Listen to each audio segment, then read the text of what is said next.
número de divórcios no Brasil cresceu mais de 30% nos últimos 10 anos. Houve um aumento no consumo de álcool e drogas. O número de jovens sem religião é maior do que o número de católicos e evangélicos em... A pornografia tem crescido muito o consumo nos últimos anos, a gente vai entender um pouco mais o porquê.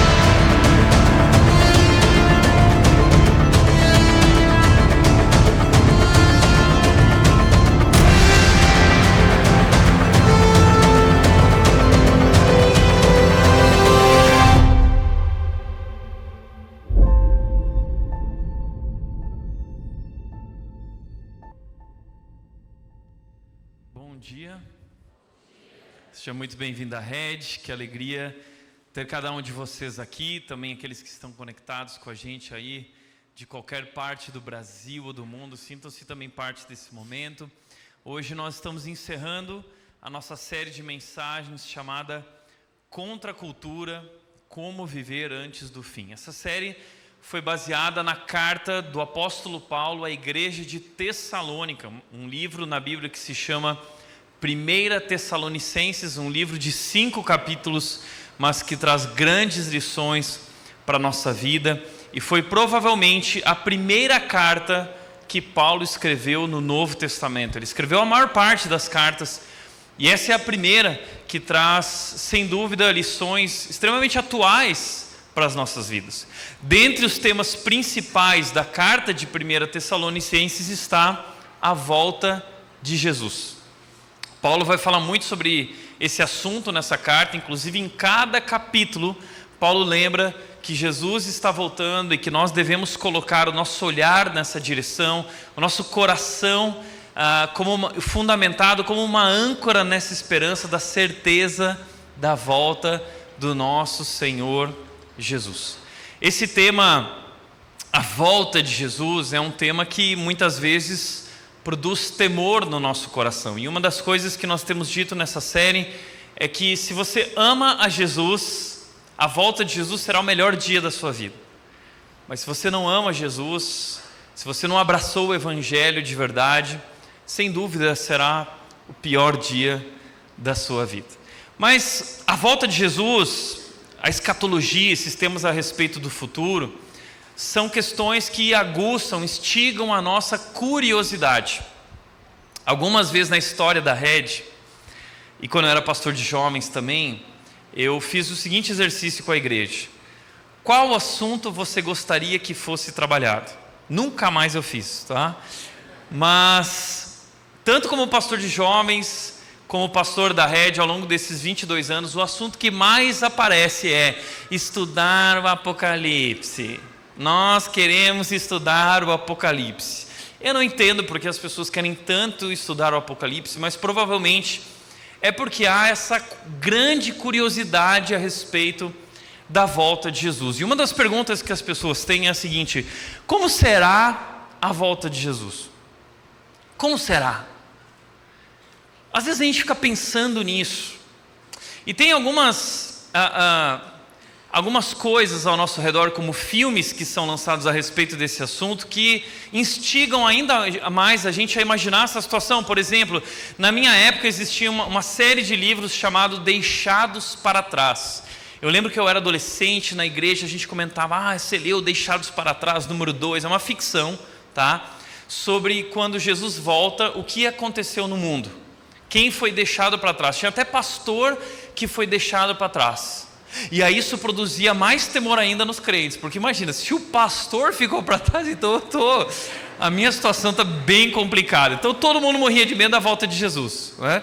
E aí foi lançado o filme, esse é o Deixados para Trás, o filme número 4, A Ressurreição, tá?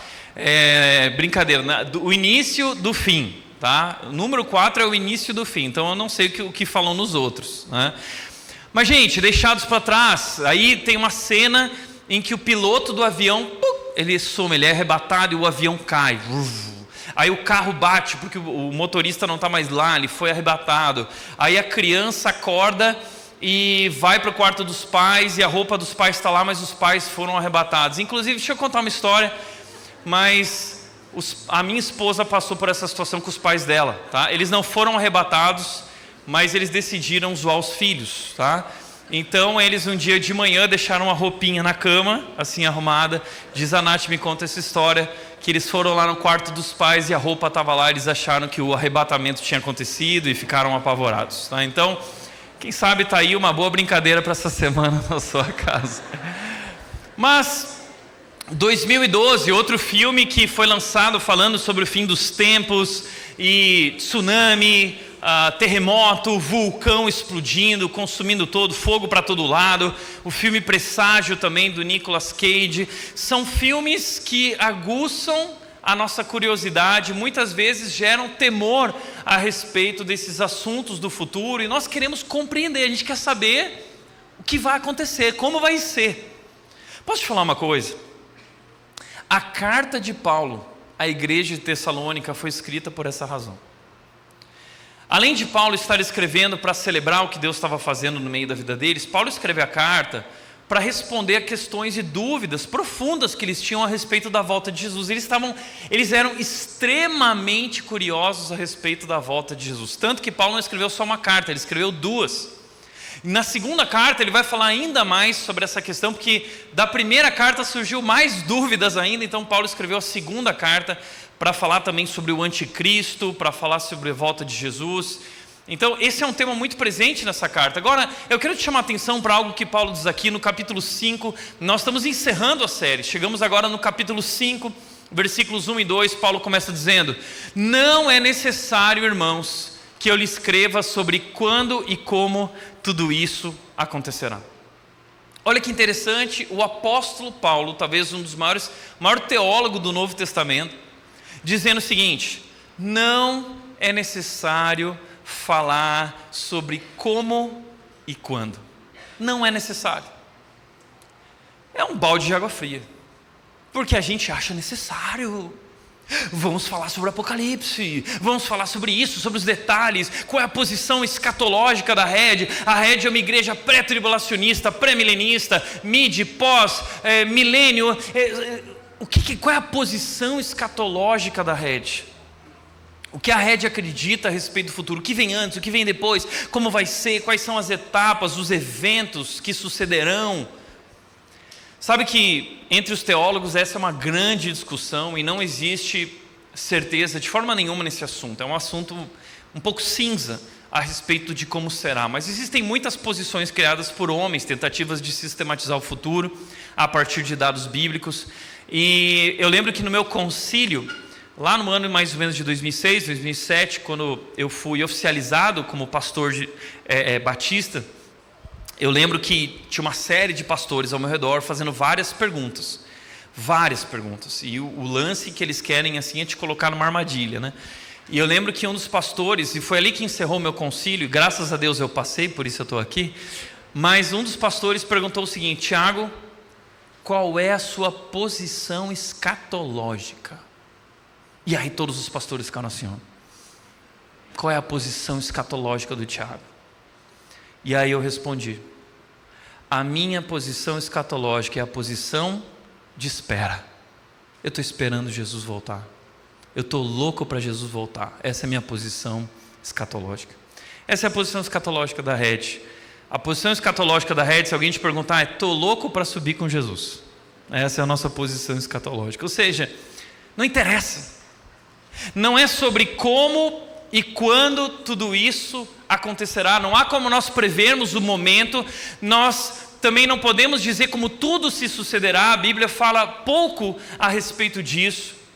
E esse não é o assunto mais importante. O assunto mais importante é entender que Ele vem. Esteja você preparado ou não, Jesus vai voltar. Queira você ou não queira, Jesus vai voltar. E esse é o único tema que realmente interessa. É isso que Paulo está dizendo para eles. Pois vocês sabem muito bem que o dia do Senhor virá, inesperadamente, como ladrão à noite. Como ladrão à noite. O ladrão não avisa. Jesus também não vai avisar. E muitas pessoas serão pegas de surpresa. Mas a certeza que nós temos é que Ele virá. Eu nunca esqueço que quando eu era adolescente, tinha cerca de 12 anos, nós fomos para a igreja, escola bíblica dominical, no domingo de manhã, numa época que a gente ia para a igreja de manhã e voltava para a igreja à noite. Era o dia inteiro na igreja. E eu lembro que nós fomos para a igreja de manhã e um dado interessante é que naquele fim de semana meus pais tinham alugado acho que 2 fitas de vídeo na locadora. Lembra de locadora? Milhões de anos atrás. Meus pais tinham alugado a fita, olha só isso, que pecado, Convenção das Bruxas. Eu não sei como isso foi parar na minha casa. Até hoje minha mãe carrega esse peso, essa culpa no coração, porque o que aconteceu?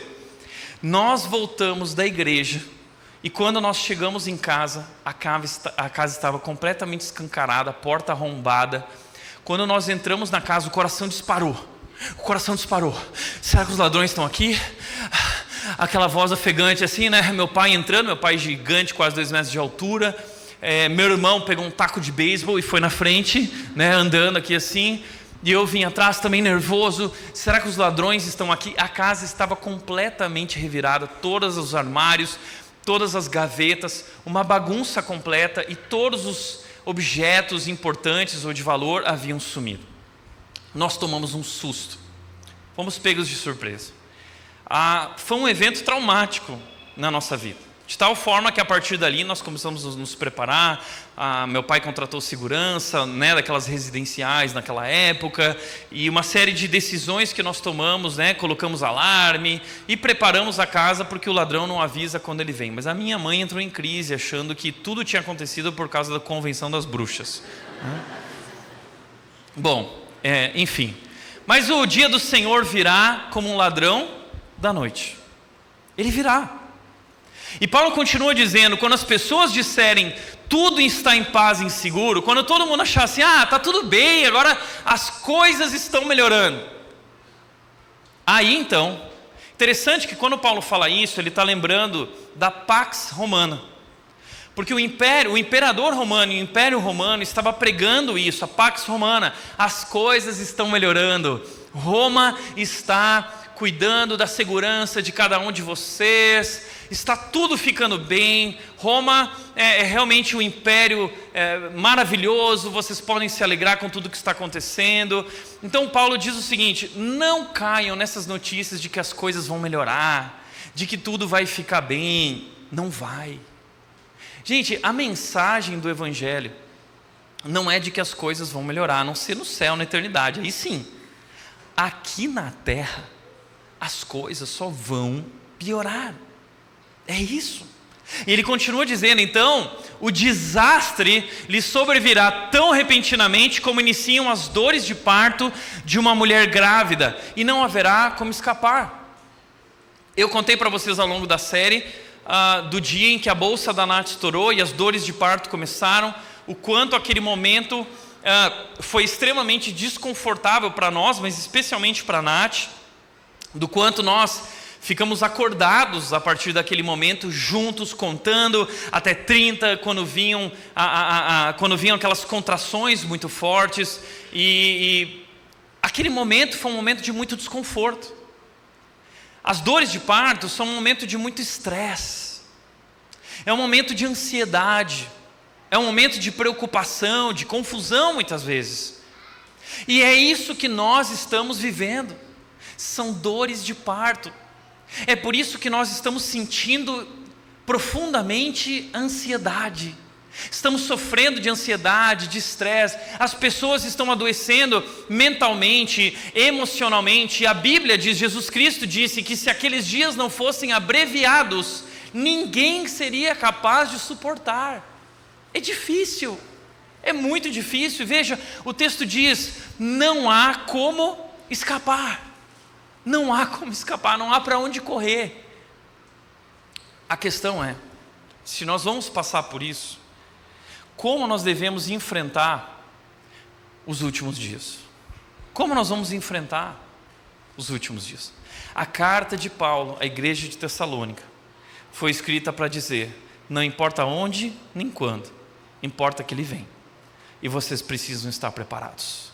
Como viver antes do fim? Como enfrentar tudo que nós estamos para enfrentar?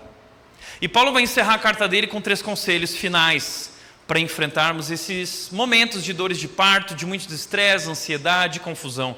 Primeira dica de Paulo, conselho, é: viva em preparação. Viva em preparação. Ele diz, 1 Tessalonicenses 5,4: mas vocês, irmãos, não estão na escuridão a respeito dessas coisas e não devem se surpreender quando o dia do Senhor vier como ladrão. Eu e você, nós como comunidade de Deus, como igreja, não podemos nos surpreender. Nós não vamos ser pegos de surpresa, porque nós estamos cientes, conscientes e deveríamos estar vivendo intencionalmente diante da expectativa da vinda de Jesus. Nossas vidas devem ser moldadas por esse evento. Você já entendeu isso? Deixa eu te dar um exemplo. Nós falamos sobre as dores de parto, a bolsa que estourou da Nath, mas houve um tempo antes em que nós sabíamos que a Mel estava para chegar. E nós sabíamos quais eram os sinais que acompanhavam essa chegada e o tempo. Então, desde o momento em que nós descobrimos a gravidez, nós começamos uma preparação. Preparar o corpo da Nath, indo ao médico, verificando, fazendo exames para conferir a saúde dela, conferir a saúde da Mel. Ela começou a tomar vitaminas. A mulher precisa começar a tomar vitaminas e preparar o corpo para que ela esteja bem, a bebê esteja bem. Nós começamos uma preparação nossa como casal, espiritualmente, emocionalmente, tendo conversas intencionais a respeito do assunto, lendo livros a respeito do assunto. Nós começamos a preparar o quarto, e foi um momento muito especial. O quarto, o quadrinho aqui, o armário ali. Nós preparamos o enxoval, começamos a preparar um enxoval da Mel. Ou seja, houve toda uma preparação para o parto. Nós fizemos um plano de parto. Houve a preparação da mochila. Nós preparamos a mochila um mês antes, talvez, da chegada da Mel. Houve toda uma preparação. Nós moldamos a nossa vida naquele momento, foi moldada por aquela expectativa da chegada da Mel. É disso que Paulo está falando. Se nós sabemos que Jesus está chegando, e esse momento é um momento tão aguardado por nós, tão esperado, nossas vidas precisam ser moldadas por essa chegada. Nós precisamos falar sobre isso. Nós precisamos nos preparar para esse momento, preparar nossa mochila para esse momento. Precisamos moldar nossas vidas, nossas famílias em torno dessa esperança da volta de Jesus. E é assim que nós vamos nos tornar cristãos mais eficazes na nossa passagem aqui na Terra. Por isso que C.S. Lewis ele diz o seguinte: se você estudar a história, descobrirá que os cristãos que mais fizeram por este mundo presente foram justamente os que mais pensavam no mundo por vir. A partir do momento que os cristãos param de pensar com frequência no outro mundo, eles se tornam ineficazes nesse. Nós temos que viver a nossa vida nessa preparação, nessa expectativa do mundo que está por vir e da chegada de Jesus. O que significa isso em termos práticos? Em primeiro lugar, significa lembrar quem somos e para onde vamos. Nós temos que lembrar nossa identidade. Nós somos filhos de Deus, fomos resgatados, não pertencemos mais a esse mundo, nós somos de outro mundo, nós somos peregrinos neste mundo, diz o livro de Hebreus. Portanto, como diz Paulo aqui no versículo 5, porque todos vocês são filhos da luz e do dia, não pertencemos à escuridão e à noite, nós não pertencemos mais a este mundo, nós somos filhos do dia. Mas ao longo da nossa passagem aqui da terra, nós esquecemos quem nós somos, e nós deixamos de viver como peregrinos, e nós passamos a viver como turistas. Eu quero curtir o máximo que eu puder, aproveitar o máximo da vida. Qual é o lema? Curta a vida porque ela é curta. Curta a vida porque ela é curta. Nós deveríamos trocar o curta-vida porque ela é curta por uma ideia de como prepare-se para a eternidade porque ela será longa. A nossa vida é uma preparação para a eternidade. O tempo que nós estamos vivendo aqui é um teste para a eternidade. É uma preparação para a eternidade. Portanto, a segunda coisa que eu gostaria de te perguntar é: você tem vivido como um filho da luz? Você tem vivido de acordo com a tua identidade, como um peregrino neste mundo? Segundo lugar, não se distrair com os prazeres deste mundo, porque o mundo oferece muitos prazeres para nós. O mundo tem muita coisa bacana, e nós nos distraímos de tal forma que nós temos até dúvida se o céu é legal, não é verdade? Que quando a gente imagina o céu, a gente fala assim: não sei, Jesus, podia mudar de ideia, ficar aqui, né? Sei lá, aqui tem tanta coisa legal, Jesus, lá no céu, deitar numa nuvenzinha, vai ser meio chato, né? É porque nós não temos nem ideia do que Deus está preparando. Não se compara de maneira nenhuma, é infinitamente melhor, infinitamente maior do que nós somos capazes de pensar ou de imaginar. É incrível. Então, nós não podemos nos deixar distrair, porque como Paulo diz: portanto fiquem atentos, não durmam como os outros, permaneçam atentos e sejam sóbrios. À noite as pessoas dormem e os bêbados se embriagam. O que significa é que nós ficamos embriagados com as coisas desse mundo, de forma que nós não lembramos mais, não estamos mais sóbrios, conscientes, não estamos vivendo intencionalmente em torno desse assunto da chegada de Jesus. Como diz o C.S. Lewis no seu livro Cartas de um Diabo a seu Aprendiz, o grande, é uma ficção, né? Lembrando, o grande tio, o demônio, ele vai ensinar seus sobrinhos demoniozinhos a enganar os cristãos e confundir a cabeça deles para que eles se afastem de Jesus. E aí o diabo diz o seguinte: a busca pelo... Ele vai falar sobre sucesso. E ele diz o seguinte: faça os cristãos almejarem o sucesso. Por quê? Porque o sucesso liga o homem ao mundo. O homem sente que está encontrando o seu lugar no mundo, enquanto que a verdade é que o mundo é que está encontrando o seu lugar nele. É isso. Essa busca pelo sucesso aqui na terra, de acordo com os padrões de sucesso do nosso mundo, só está fazendo o mundo encontrar mais lugar dentro do nosso coração e Jesus cada vez menos espaço. E eu fico pensando o dia que a gente chegar lá no céu. E Jesus, já pensou se ele fizesse a seguinte pergunta: nessa vida que eu te dei na terra, 50 anos, 60 anos, 80 anos, qual foi a tua maior alegria? Qual foi o teu maior prazer? Você vai ter que dizer a verdade. Já parou para pensar o que você vai dizer para Jesus? Você vai dizer para ele assim: Jesus, vou te falar a verdade, não foi você. Minha maior alegria na vida que eu passei na terra não foi você. Foi a minha carreira, foi a família, foi o meu dinheiro, foi aquele carro maravilhoso que eu comprei com tanto esforço, aquela casa, aquela viagem. Mas Jesus, sendo bem sincero, não foi você. Terceiro lugar, moldar a vida pelos valores da eternidade. A nossa vida hoje precisa ser moldada pelos valores da eternidade. Quais são os valores da eternidade? Paulo continua dizendo no versículo 8: mas nós que vivemos na luz, devemos ser sóbrios, protegidos pela armadura da fé e do amor, usando o capacete da esperança e da salvação. Nós devemos usar o capacete da salvação, a armadura da fé, a armadura do amor. Ou seja, a nossa vida hoje precisa ser moldada. Nós precisamos nos revestir desses valores que são os valores da eternidade. Nós estamos vivendo com essa armadura, estamos diariamente buscando a Deus na sua palavra, em oração, para estarmos também fortes, para resistir aos ataques, para não se amoldar a este mundo e aos padrões deste mundo, mas viver de acordo com a boa, agradável e perfeita vontade de Deus. Nós estamos sóbrios e vivendo de acordo com esses valores. Quarto e último lugar,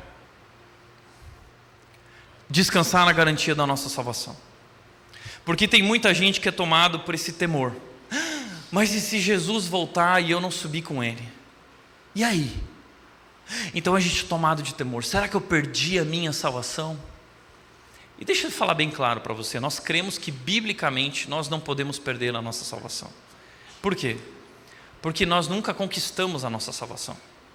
A salvação nunca foi conquistada por nós, ela foi conquistada por Cristo na cruz. Nós não recebemos a salvação por performance. Foi Cristo que foi santo, santo, santo e foi capaz de pagar o preço por nós e nos salvou através da sua performance como Filho perfeito, santo de Deus. Se não conquistamos a salvação por performance, também não perdemos a salvação por performance, porque a salvação ela está baseada do começo ao fim em Cristo Jesus. Ele é o autor e o consumador da nossa fé. Filipenses 1,6 diz: Ele é aquele que começou a boa obra e vai completá-la. Então nós temos uma garantia de salvação que está apoiada na obra de Cristo. Veja o que Deus diz: porque Deus decidiu nos salvar. Deus decidiu. E foi uma decisão incondicional, porque nós não merecíamos.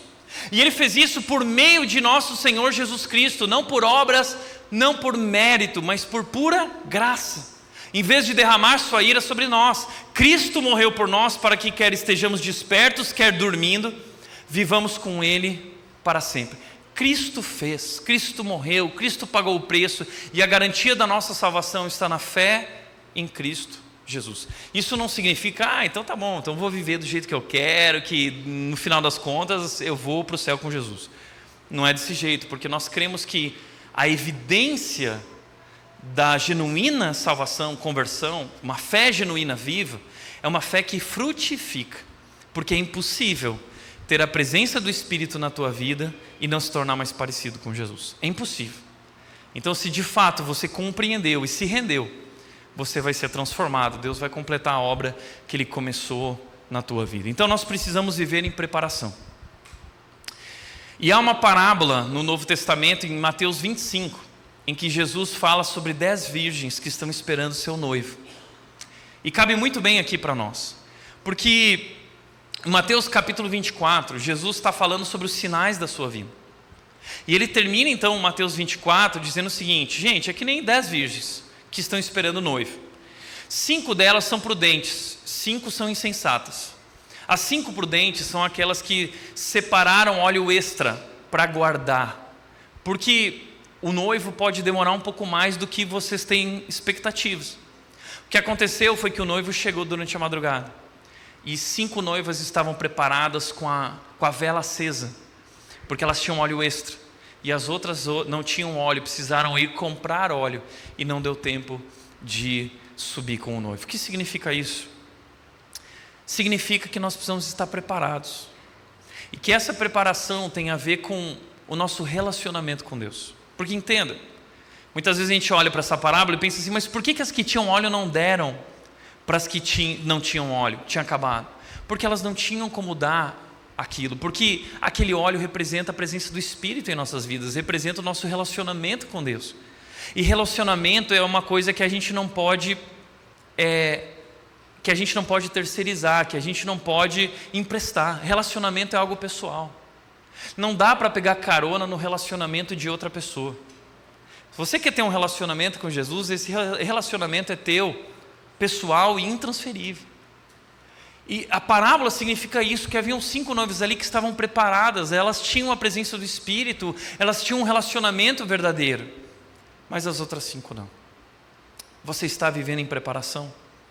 Vivendo esse relacionamento com Deus, moldando a tua vida de acordo com os valores da eternidade, vivendo como um filho da luz no meio da escuridão, viver em preparação.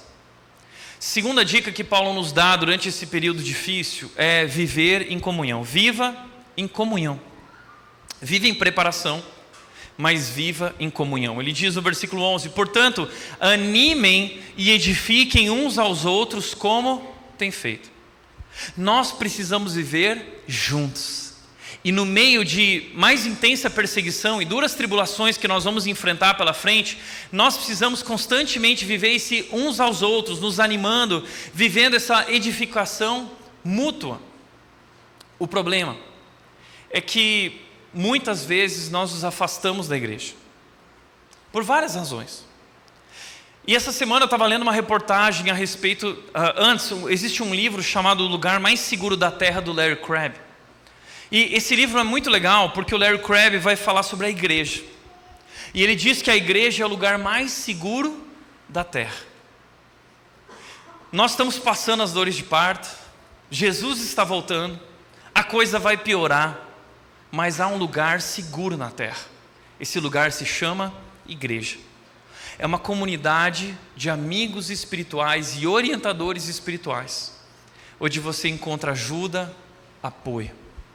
E ele diz o seguinte: a raiz de todas as nossas dificuldades pessoais e emocionais é a falta de união.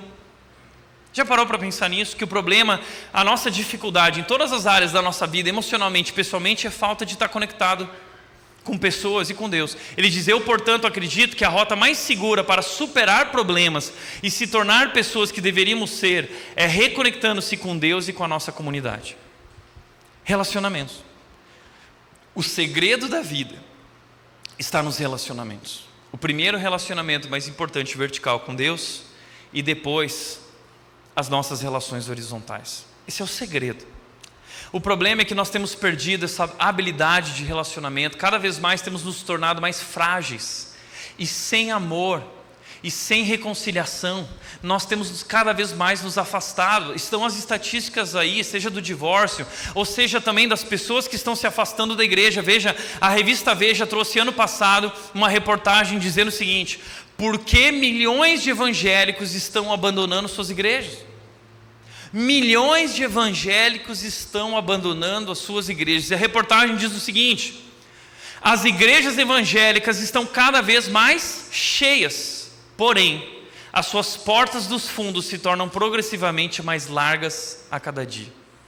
Da mesma maneira que as igrejas enchem, elas perdem pessoas. A porta de entrada é larga, mas a porta do fundo também é larga. Ou seja, não há compromisso. As pessoas não estão entrando, fazendo parte, se comprometendo com uma comunidade cristã para ali servir e crescer espiritualmente. Por que isso está acontecendo? A reportagem trouxe dois fatores externos e fatores internos. Existe um fator externo principal, dentre tantos. Os fatores externos são fatores que têm a ver com a nossa sociedade, sociológicos. É a cultura de consumo.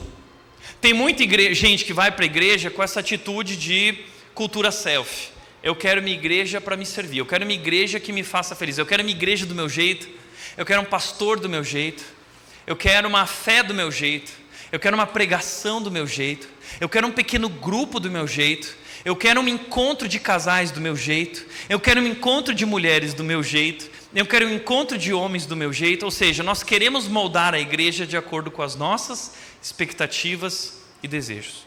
Uma cultura de consumo, ok?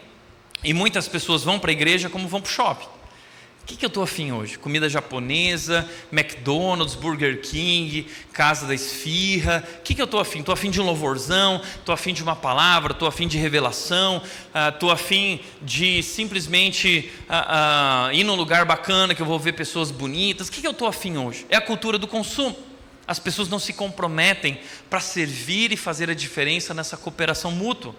Agora, nos fatores internos, existem dois problemas dentro das igrejas. Um deles é decepção com líderes, pessoas que se decepcionaram com líderes. E aí existem dois lados.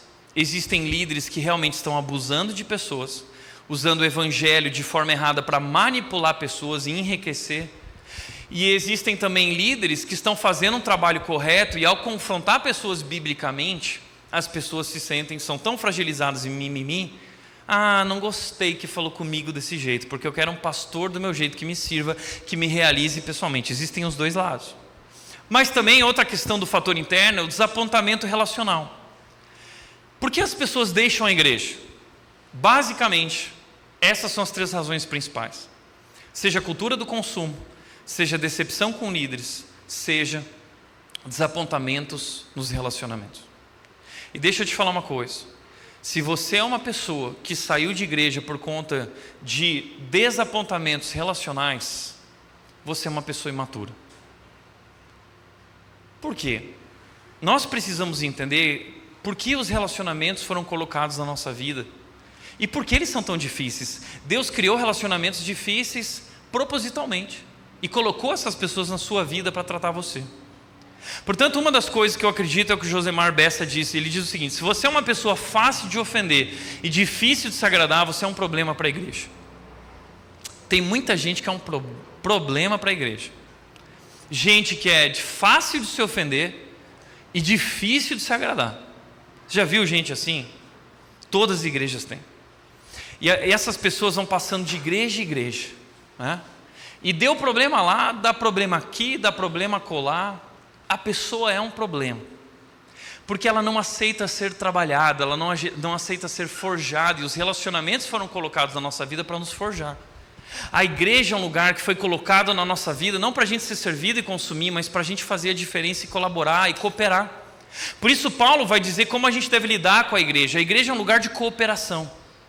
Uma comunidade irresistível, uma igreja irresistível, uma igreja onde cada membro entende o seu papel, a sua função, a sua participação, a sua contribuição. Entenda uma coisa: animem e edifiquem-se uns aos outros. Quem tem que animar a igreja? É o pastor? Não. Quem tem que animar a igreja? Quem tem que edificar a igreja? São os pastores? Não. É uns aos outros. E aqui está um paradigma da maior parte das igrejas que existem, da maior parte dos cristãos e muitos que estão aqui. Gente que tem expectativa de que o pastor edifique. Eu quero que o pastor me edifique. Eu quero que o pastor me anime. Eu quero que o pastor esteja comigo. Eu quero que... E biblicamente falando, isso não existe. Na Bíblia, isso não existe. Isso foi criado no seu coração. E isso foi criado na percepção das pessoas construindo igrejas. O papel do pastor não é cuidar de todas as pessoas. O papel do pastor é conduzir a igreja na direção da maturidade na fé. E Efésios 4:12 diz que a função do pastor é preparar o corpo, a igreja, para realizar a obra. A igreja realiza a obra. É uns aos outros, é edificação mútua. Por isso, muito mais importante que você estar próximo de um pastor é você estar próximo de um outro membro da igreja, investindo na vida dele e ele investindo na sua vida. A igreja é sobre isso, edificação mútua. É o que acontece nos nossos ministérios, é o que acontece nos pequenos grupos. Edificação mútua, cooperação. Eu e você estamos estudando a Bíblia juntos, eu e você estamos abrindo o nosso coração, eu e você estamos orando. A igreja é um ambiente de cooperação. Quem trabalha na igreja não é o pastor, ele também, na sua função, mas o trabalho da igreja é de todos nós, cooperação. A segunda coisa, então essa é a primeira coisa, isso quebra a cultura do consumo. A segunda coisa que Paulo vai dizer, que vai quebrar a cultura contra a decepção com líderes, que ele vai dizer o seguinte: irmãos, honrem seus líderes na obra do Senhor, eles trabalham arduamente entre vocês, eles dão orientações, tenham grande respeito e amor sincero por eles, por causa do trabalho que realizam. Então, como eu disse, infelizmente no contexto evangélico existem muitos lobos e lobas, homens e mulheres, pastores e pastoras que estão distorcendo a palavra de Deus para manipular, arrebanhar pessoas em seu enriquecimento próprio. Isso está acontecendo demais. Inclusive, essa semana eu falei sobre isso, fazendo uma brincadeira, reflexão no meu Instagram de uma pessoa que queria a cobertura espiritual, e eu disse que eu só tinha cobertura de chocolate ou caramelo. Por quê? Porque cobertura espiritual não existe na Bíblia. Não existe. Cobertura espiritual é um termo que foi criado para manipular pessoas, para dizer o seguinte: você deve sua vida a mim. E eles criaram uma cultura de honra, onde eles dizem o seguinte: você tem que honrar seu líder. O que significa na visão deles honrar seu líder? Comprar coisas para a casa do seu líder, pagar viagem para o seu líder. Esses dias eu estava vendo que numa igreja aí, os membros se juntaram e falaram o seguinte: a pastora está fazendo aniversário e nós queremos dar uma viagem para Disney para ela. O hotel custa tanto, a viagem para Disney custa tanto, o aluguel do carro custa tanto. E todos os membros da igreja se matando para custear a viagem da Disney da pastora. E aí o carro do pastor quebrou. Qual é o irmão que vai honrar o pastor e vai dar um pneu novo para o pastor? Entendeu? Então, essa história da honra tem sido usada também de forma manipulada para destruir a vida das pessoas. Nós temos que tomar cuidado com líderes assim e se afastar deles. Porém, nós precisamos aprender também a respeitar líderes que são líderes íntegros e que pregam a palavra de Deus. porque está cada vez mais raro ver pessoas que pregam a palavra de Deus, custe o que custar. Pessoas que não querem agradar, pessoas que querem pregar a palavra, querem cuidar do rebanho, pastorear pessoas e se sacrificam por isso. E eu já vi muitas igrejas destruindo a vida de pastores. Inclusive, quando eu cheguei em Vinhedo, em 2001, na cidade de Vinhedo, a igreja já tinha 11 anos, mas ela tinha passado por vários problemas. Ela era chamada de cemitério de pastores. A igreja era um cemitério de pastores. E tem muita igreja que é cemitério de pastores porque é controlada por famílias, pessoas que querem uma igreja do seu jeito. E quando o pastor chega para fazer um trabalho de acordo com a palavra de Deus, as pessoas não aceitam, elas rejeitam. Então Paulo também está dizendo que nós precisamos aprender a ter respeito e amor sincero por líderes que são íntegros, não significa perfeitos, porque todos os líderes erram, e por líderes também que pregam a palavra de Deus. Submissão. Terceiro lugar, perdão. O texto diz: e vivam em paz uns com os outros. A igreja é um lugar para nós vivermos em paz. Se bem que a única coisa que não acontece na igreja é viver em paz, porque se tem um lugar que a gente vive conflito constantemente é a igreja, não é? É conflito para todo lado, problema de relacionamento. E é que nem namoro, no começo é tudo maravilhoso, é maravilhoso, o pequeno grupo começa, nossa, que pessoas legais. Depois de 1 ano e meio eu não suporto mais a fulana. Ela começa a falar no pequeno grupo, eu já fico irritada, né? Fico irritado. Igreja é um lugar de relacionamentos difíceis. E a única maneira de nós vivermos em paz uns com os outros é praticando perdão. Se tem um lugar onde nós temos que praticar o perdão constantemente, é na igreja e no casamento. Perdão, perdão, perdão e me perdoa. Agora, existe um livro muito bacana do Paul Tripp, incrível. O livro se chama Relacionamentos, uma confusão que vale a pena. Relacionamentos, uma confusão que vale a pena. Relacionamentos é uma confusão, mas vale a pena. E o Paul Tripp diz o seguinte nesse livro: antes de chegarmos ao céu, nossos relacionamentos serão sempre forjados no fogo da batalha. Não existe essa coisa de relacionamento assim perfeitinho, que tudo é maravilhoso. Os relacionamentos foram criados por Deus para serem forjados na fornalha. Nenhum de nós tem o privilégio de se relacionar com pessoas perfeitas. Só a Nath, tá? Mas ele continua dizendo: em nossa sabedoria humana, nós nos contentaríamos com uma diminuição das tensões em nossos relacionamentos. Deus, você não podia diminuir um pouco a tensão? Só um pouquinho. Mas Deus quer nos levar aos nossos limites, para que possamos reconhecer a nossa necessidade de um relacionamento com Ele. Você já entendeu isso? Deus quer nos levar aos nossos limites. Deixa eu falar uma coisa para você. Uma das coisas que eu mais ouço é: eu acho que Deus não quer que eu passe por isso. Eu não consigo entender que Deus queira que eu passe por isso. Deixa eu dizer uma coisa para você. Deus quer te levar ao limite. Deus quer. E não é porque Ele é mau. É porque Ele sabe que você só vai ser forjado de acordo com o caráter de Cristo e aprender a amar incondicionalmente e perdoar como Cristo te perdoou, no limite. Então sim, Deus quer que você passe por isso. Eu não estou falando de abuso físico, eu não estou falando disso. Se seu marido bate em você, ou se esse tipo de coisa, agressão verbal também. Não, eu não estou falando disso. Mas eu estou falando que relacionamentos são extremamente difíceis e Deus não vai diminuir a tensão. Deus vai muitas vezes aumentar a tensão para te levar ao limite. E por que Deus faz isso? Sabe por quê? Porque Ele quer que você entenda o quanto você precisa dEle. Então a saída não é se afastar do relacionamento. A saída é se aproximar de Deus. Você não consegue sem Ele. Você precisa dEle. Então as tensões e crises e conflitos nos relacionamentos nos aproximam de Deus, nos levando a entender que sem Ele nós nunca conseguiríamos levar esse relacionamento adiante. E assim é a comunidade cristã. Deus vai produzir tensão em nossos relacionamentos para nos aproximar dEle e uns dos outros. E Ele continua dizendo: cada sofrimento que experimentamos em um relacionamento tem o propósito de nos lembrar da nossa necessidade dEle. É isso. E nós precisamos praticar o perdão constantemente. Correção. Pedimos que advirtam os indisciplinados. Então, a igreja também é um ambiente de correção. É de encorajamento, mas também de correção. Muitas pessoas serão corrigidas porque não estão andando de acordo com a palavra. E essa é a beleza da igreja. E tem muita gente que, quando é corrigida, advertida, cai fora da igreja. Mas veja o que disse Josemar Bessa: um verdadeiro amigo espiritual é como um jardineiro. Ele vê o que precisa ser podado em você para que a beleza de Cristo possa florescer.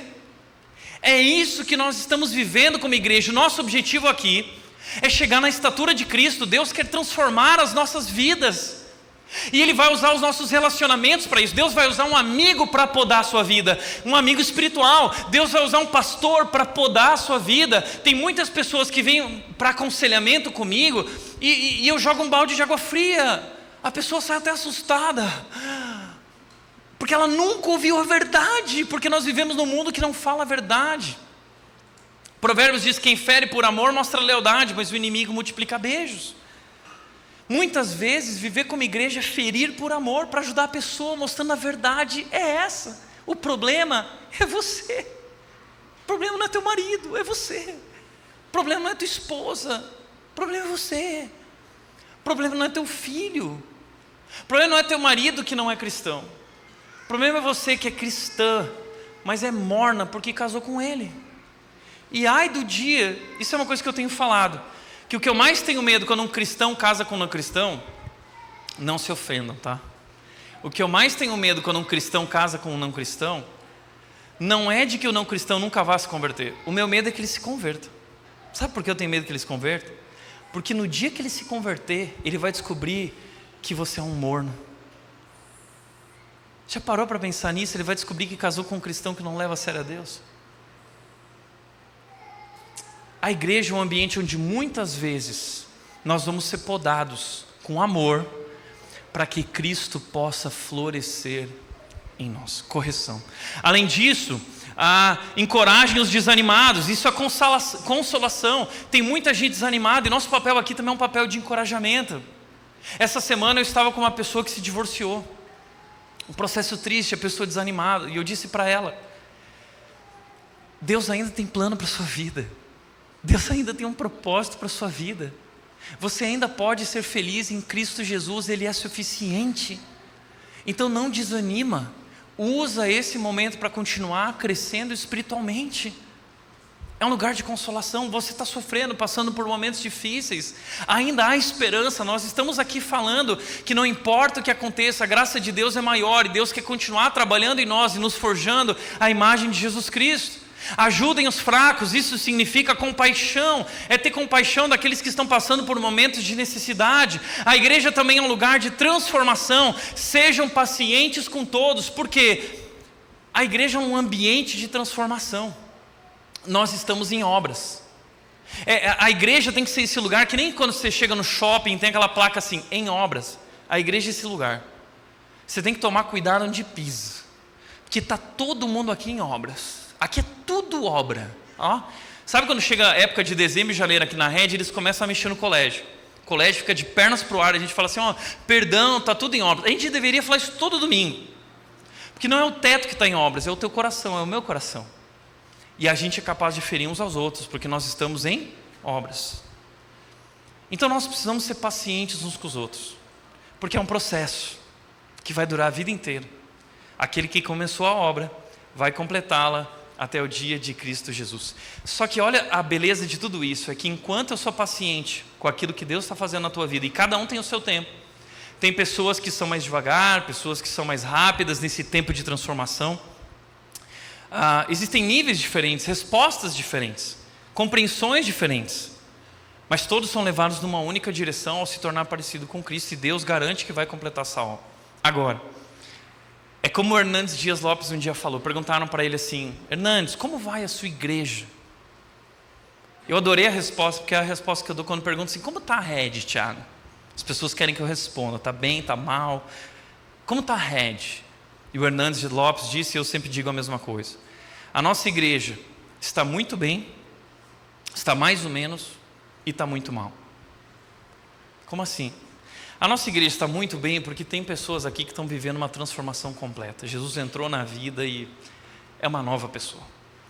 Está mais ou menos porque tem gente que é altos e baixos. Ora está bem, ora está mal, ora vem, ora não vem. Está indo, mas está indo, agora está começando a engatar. Mas está muito mal porque nesse meio tem gente que eu não sei o que está fazendo lá, porque está ouvindo pancada e está dizendo, ai que legal, ai que bacana. Eu não sei o que está acontecendo, mas no tempo de Deus, Deus vai tocar o coração dessa pessoa. Então não há como a gente medir a igreja em um único nível, porque existem pessoas diferentes, vivendo momentos diferentes na sua fé, algumas sendo completamente transformadas, outras de maneira mais gradual e lenta, vivendo um processo. Mas nós precisamos ser pacientes com todos, e nós precisamos viver em comunhão, porque a igreja é o lugar mais seguro da terra. Não deixe de crer nisso. Não é fácil, é difícil, mas é o lugar mais seguro da terra. Vive em preparação, vive em comunhão. E por último, ou como diz o Paul Tripp, o erro fatal da sabedoria humana é a sua promessa de que você pode mudar seus relacionamentos sem ter que mudar a si mesmo.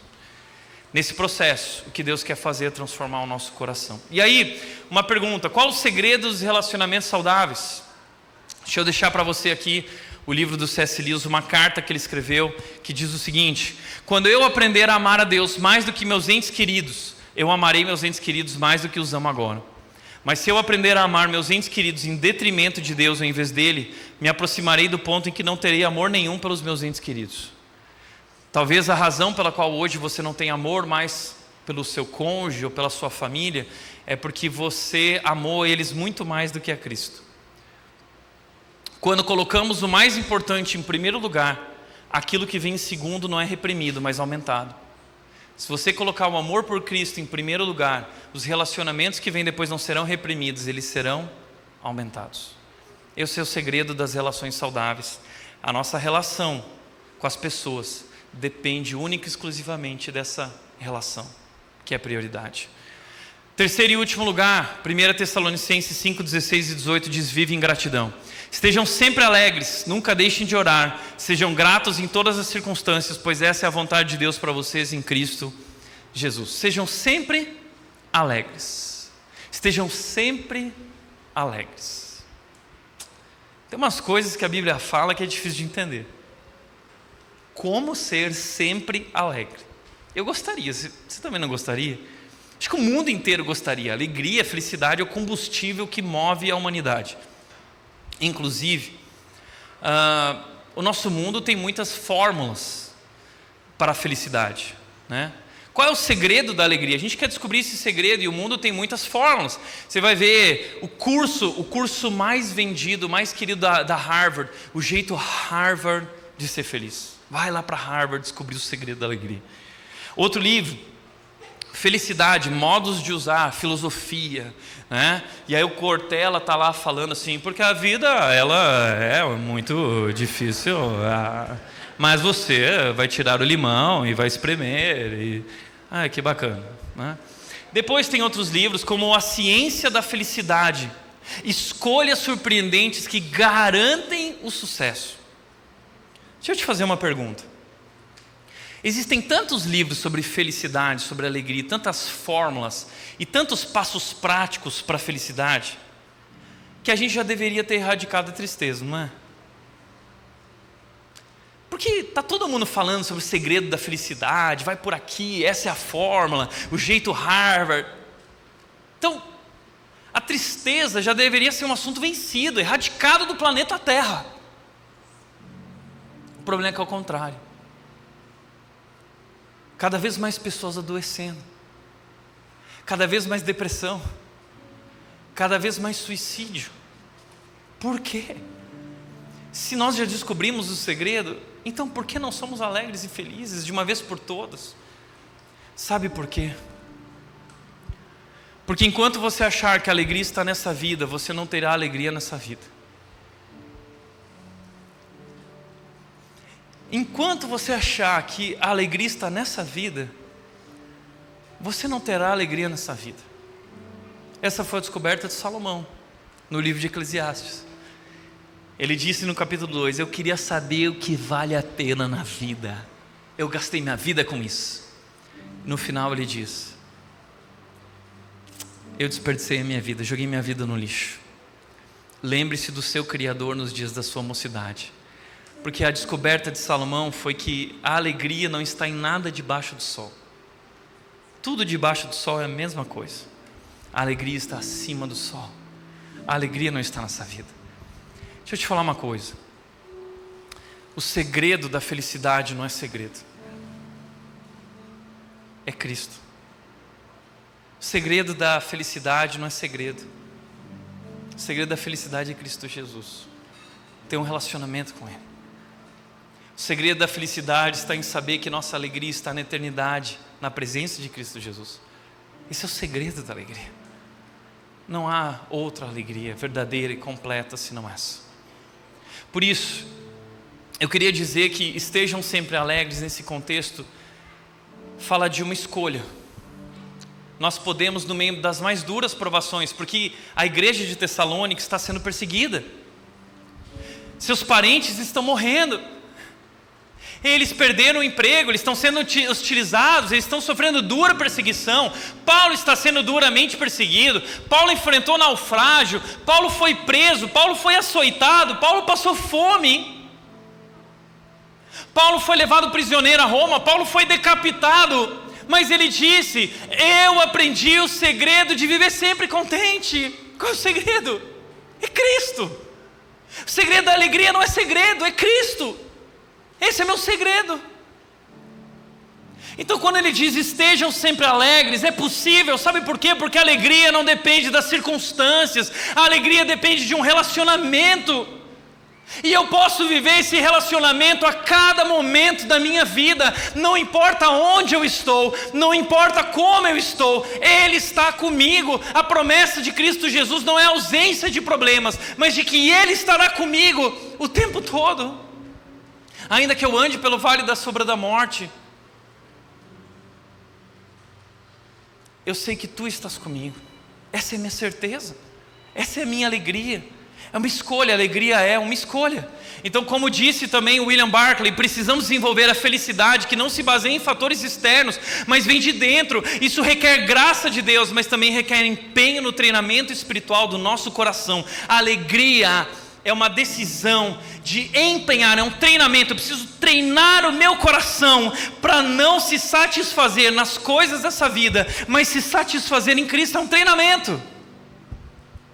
Segundo lugar, nunca deixem de orar, porque a alegria depende da oração. A oração me aproxima de Deus. É através da oração que eu me relaciono com Deus. É através da oração que eu desfruto das bênçãos de Deus. Mateus 5 diz: vá para o seu quarto, feche a porta, e o Pai que está em secreto lhe recompensará. Existem recompensas garantidas nessa relação. Por último, sejam gratos em todas as circunstâncias, pois essa é a vontade de Deus para vocês em Cristo Jesus. Tiago, qual é a vontade de Deus para a minha vida? É que você seja grato em todas as circunstâncias. Esse é o segredo da felicidade. Como disse Josemar Bess, é muito difícil ser infeliz quando se é agradecido. É impossível ser infeliz quando se é agradecido. Quando a gente enxerga, experimenta o cuidado de Deus em cada detalhe, a gente percebe que Deus tem nos dado muito mais do que nós merecemos.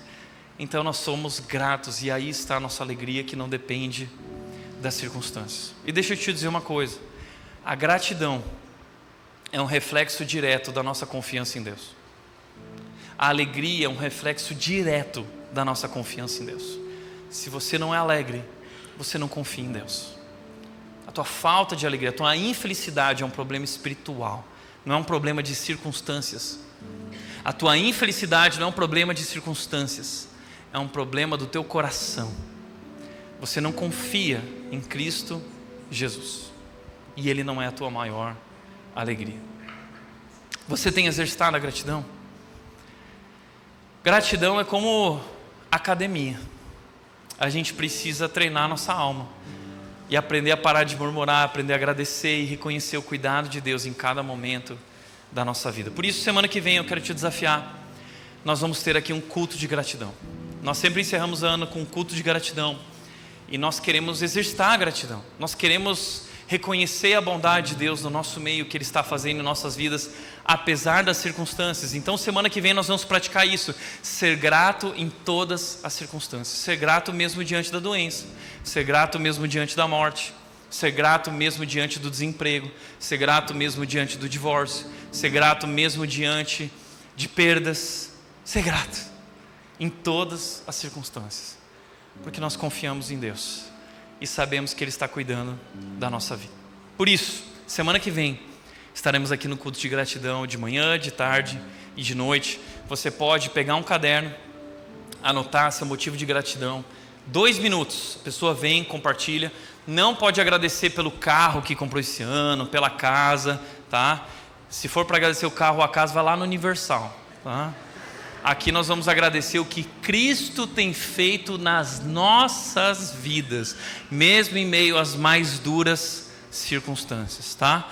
E aí o texto, olha como Paulo termina 1 Tessalonicenses, estamos encerrando. Paulo diz o seguinte: e agora, que o Deus da paz os torne santos em todos os aspectos. O Deus da paz, Shalom, Ele vai trazer harmonia novamente em todas as áreas da nossa vida. E nós vamos nos tornar santos em todos os aspectos. Ou seja, você vai se tornar parecido com Jesus em cada milímetro da tua vida. Sabe por quê? Porque Deus garante isso. Aquele que os chama fará isso acontecer, pois Ele é fiel. Ele é fiel. E não importa o que aconteça pela frente, o nosso Deus vai nos conduzir até esse grande dia. E quando Jesus voltar, nós seremos como Ele, em todos os aspectos da nossa vida. Que Deus! Para refletir e praticar. Jesus está voltando, você está preparado? Segundo, você tem colaborado com a missão da igreja e cultivado amizades espirituais em nossa comunidade? Você tem colaborado com a missão da igreja? Deixa eu te dizer uma coisa. Não é sobre a igreja Red, é sobre Jesus. Nós não estamos aqui para fazer pessoas convertidas a Red. Nós estamos aqui para fazer pessoas convertidas a Jesus. A nossa esperança não está no nome de uma igreja, da marca de uma igreja. A nossa esperança está unicamente no nome do nosso Senhor e Salvador Jesus Cristo. Uma igreja, a marca de uma igreja não muda a vida das pessoas. Quem mudou a sua vida não foi a Red, foi Cristo Jesus. Então venha fazer parte dessa obra de Cristo Jesus. Venha fazer amigos espirituais aqui e se tornar mais parecido com Jesus. E por último, Deus nunca prometeu a ausência de problemas, mas prometeu estar conosco em todas as circunstâncias. Você não está sozinho. E não importa o que aconteça, Jesus sempre será suficiente. E quando Jesus voltar, você será parecido com Jesus. Porque aquele que te chamou fará isso acontecer. Ele começou, Ele vai completar. Essa é a nossa âncora, essa é a nossa esperança. Amém? Feche teus olhos. Pai querido, nós queremos te agradecer pelo teu amor maravilhoso que alcançou pessoas como nós, imperfeitas. Nós te agradecemos, Deus, porque nós não merecíamos, mas o teu amor incondicional fez com que teu filho se rendesse naquela cruz em nosso lugar.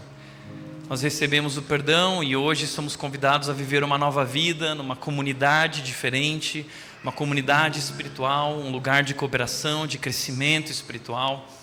E é aqui, Deus, que o Senhor está forjando, trabalhando o nosso caráter, nos tornando mais parecidos contigo. Deus, nos ajuda a fazer parte disso, contribuindo de fato, de acordo com os nossos dons, de acordo com o papel que o Senhor estabeleceu para cada um de nós aqui. E que ao longo da jornada nós possamos sempre lembrar que não importa o que aconteça, o Senhor está sempre conosco e Jesus será sempre suficiente. Assim nós encerramos essa série. Pai, gratos a Ti pela Tua palavra, em nome de Jesus, amém.